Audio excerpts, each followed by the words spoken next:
So hello guys, welcome back to another video. तो आपने अपनी कॉलेज की फीस पे आउट कर दी है। गरीबी में जीना कला है।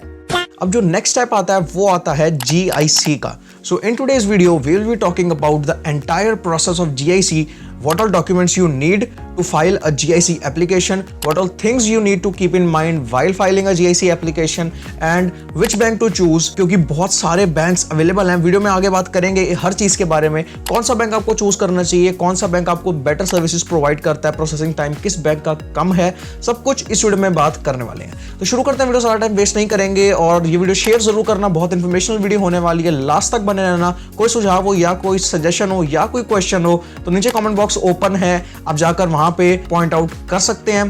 तो शुरू करते हैं, वीडियो सारा टाइम वेस्ट नहीं करेंगे, let's begin. So guys, now let's first talk about what is GIC। तो GIC एब्रिविएशन है गारंटीड इन्वेस्टमेंट सर्टिफिकेट का। तो ये तीन वर्ड सुन के आपको साफ साफ समझ आ रहा है कि ये एक तरह की इन्वेस्टमेंट है जो हम कनाडा में कर रहे हैं। ये पैसा बाद में मिलता हमको ही है, बट यस, पहले ये आपको इन्वेस्टमेंट सर्टिफिकेट दिखाना बहुत ज्यादा जरूरी है। तो यार इसका मतलब क्या होता है? तो देखो, जब आप कनाडा लैंड करते हो तो आपको कनेडियन गवर्नमेंट को ये अश्योर करना पड़ता है कि अगर आपको 1 साल तक भी पार्ट टाइम जॉब नहीं मिलती है, आप आइडल बैठे हो, तो तब भी आप सर्वाइव कर सकते हो कनाडा में।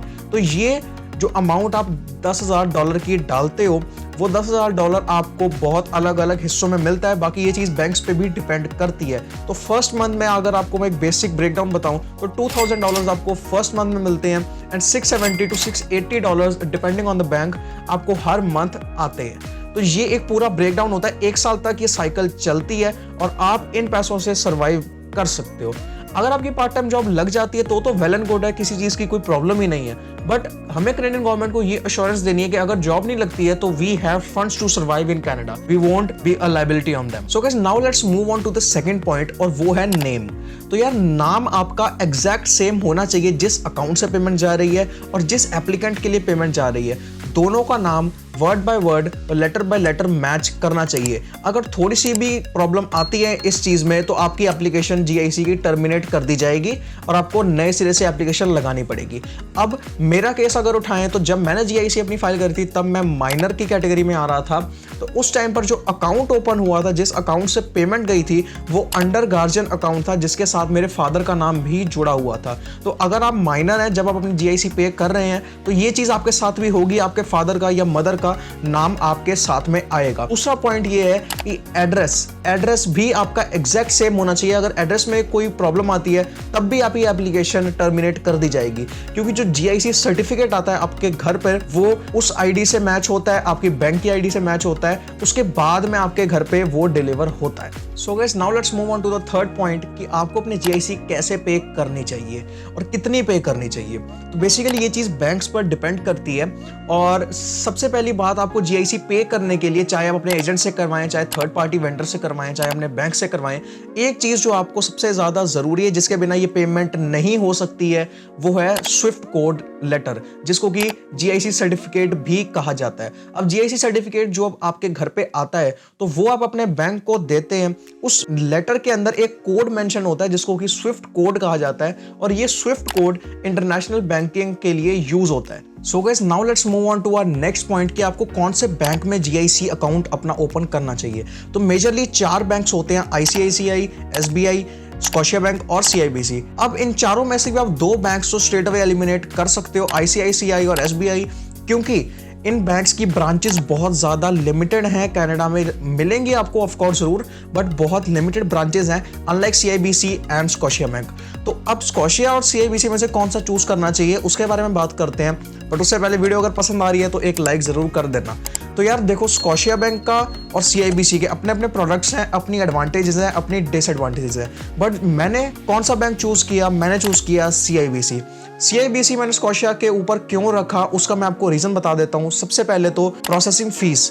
तो GIC में आपको प्रोसेसिंग फीस भी देनी पड़ती है। जैसे स्कॉशिया बैंक आपसे $200 की एडिशनल फीस चार्ज करता है और 1 हफ्ता लगाता है प्रोसेसिंग करने में। अब $200 का मतलब होता है 12 से $12,500 रुपए, depending on the currency rates. तो $12,000 रुपए यार, मोस्टली मिडिल क्लास फैमिलीज के लिए it's a big amount. It might not be for some, but yes, mostly के लिए होती है। वहीं अगर आप CIBC को देखें तो कई केसेस में ये 10,000 ही चार्ज करते हैं, कोई प्रोसेसिंग फी नहीं लेते, बट कई केसेस में $50 का आपको डिस्काउंट मिल जाता है। 10150 यूज करते हैं ये लोग और उसमें 3,000 आपका उस केस में बच जाता है। तो मेरे केस में भी यहाँ 10,150 गई थी। CIBC का एक और जो सेकंड बेनिफिट है जो मुझे बेसिकली सबसे अच्छा लगा कि 3 से 4 दिन में प्रोसेसिंग पूरी कंप्लीट कर देते हैं। मेरे केस में तो सिर्फ 2 दिन ही लगे थे, बट ये जो बेसिक एक इन्होंने थ्रेशोल्ड सेट किया हुआ है 3 से 4 दिन में प्रोसेसिंग आपकी पूरी कंप्लीट कर देते हैं। तो ये 2 मेजर पॉइंट्स थे जिनके ऊपर सोच के मैंने CIBC को चूज किया रादर देन स्कॉशिया। एक और पॉइंट जो मुझे ऑफ कोर्स बाद में पता चला वो ये है कि CIBC की जो ब्रांचेस हैं वो स्कॉशिया बैंक से ज़्यादा हैं। बहुत ज़्यादा नहीं है, बट हाँ एक स्लाइट डिफरेंस है। दोनों ही बैंक्स में आपको CIBC की ब्रांचेस कनाडा वाइड ज़्यादा मिलेंगी, बट कई सिटीज़ में स्कॉशिया बैंक की ब्रांचेस ज़्यादा हैं और CIBC की ब्रांचेस कम है। अब जिस सिटी में मैं जा रहा हूँ उसके ऊपर भी वीडियो बहुत जल्दी आने वाली है, तो उस सिटी में CIBC की ब्रांचेस ज़्यादा हैं एज़ कम्पेयर टू स्कॉशिया। तो ये भी एक रीज़न था कि मैंने ये बैंक चूज़ किया। सो गाइज एट लास्ट उम्मीद करता हूँ वीडियो आपको पसंद आई होगी, और अगर पसंद आई है तो यार एक लाइक जरूर कर देना, बहुत मेहनत लगती है वीडियो बनाने में। और यस, कोई सुझाव हो, कोई सजेशन हो, कोई सवाल हो, नीचे कमेंट सेक्शन ओपन है, आप जाकर पूछ सकते हैं। इंस्टाग्राम पर DM करके भी कोई पर्सनल क्वेश्चन है तो आप पूछ सकते हैं। और हाँ, अगर आप चाहते हैं कि मैं एक इस तरह की वीडियो बनाऊं कि आप GIC अकाउंट अपना खुद कैसे ओपन कर सकते हैं CIBC में या स्कॉशिया में, तो do comment on below, I will make a video specifically on this topic very soon. So मिलते हैं आपसे अगली वीडियो में। Stay safe and bye bye.